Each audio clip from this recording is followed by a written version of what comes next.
Hello. Today we're going to be looking at the topic of transformation geometry. Transformation geometry involves the movement of shapes from one position to another. Today we will be focusing on two types of transformation, which are axial and central symmetry. Both of these types fall under the branch of isometries, which means the transformation preserves the shape and size of the object. We see transformation geometry every day in our lives, but we probably don't realise it. This can be from road signs all the way to art. Transformation geometry is everywhere in our daily lives. First, we're going to be looking at axial symmetries. Under an axial symmetry, shapes, which are called objects, are flipped over an axis of reflection, which is this black line here, to a new position that is mirrored as an image. So when we bring these points across the axis of reflection, we create an image. So how do we get this image? What we do is we take a point, like this green point here, and we count the number of units, like the distance to the axis of reflection. So if we do that, 1, 2, and then if we count 2 units across, 1, 2, it gives us a point. The key thing here is to take away is that under axial symmetry, the distance from the point on the object to the axis of reflection is the very same distance from the axis of reflection out to the image. So if we take another point, this bottom point here, and count the number of units from the object to the axis of reflection. 1, 2, 3, 4.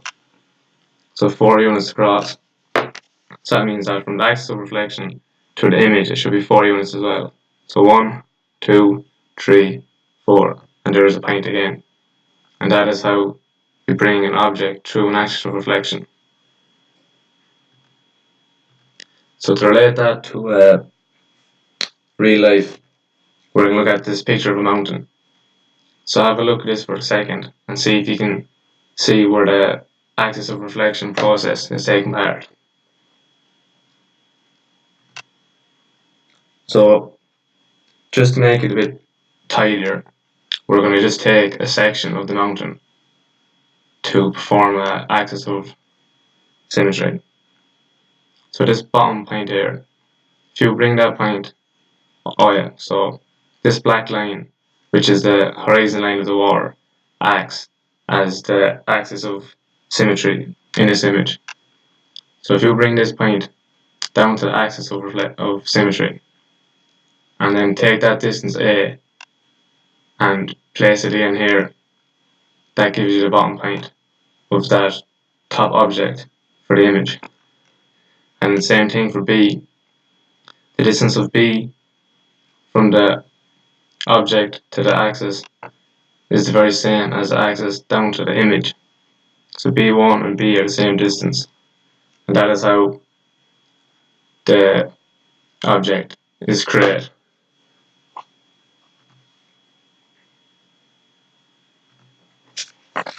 So now we're going to be looking at central symmetries.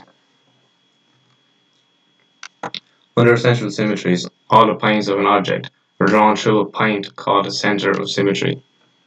In this image, this point Z is the center of symmetry, and you can see that all the points of the object, M, N, and L, are being drawn to that point.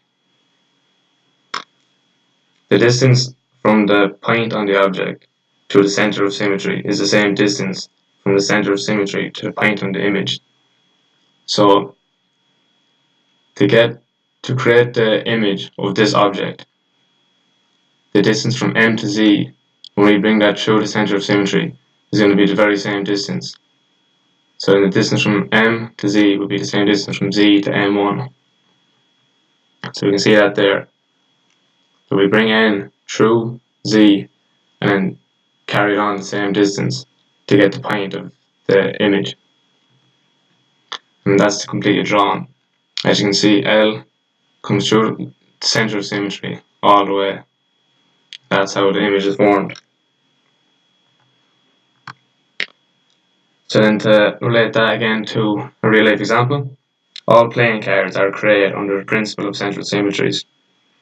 If we take the king's buckle as the center of symmetry, so this buckle here, and imagine if we wanted to find out where the bottom of this card maps out into the bottom half of the card, we'd bring a line from the bottom of the card through the center of symmetry and then mimic the same distance again.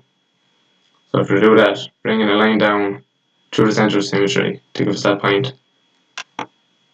So the distance from there to there, it's the very same distance from there to there.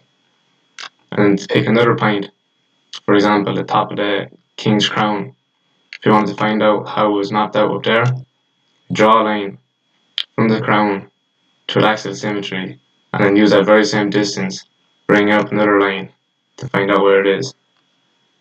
And there that is there. As you can see, top of the crown, and both arrows are the very same distance. And that is the end of the video.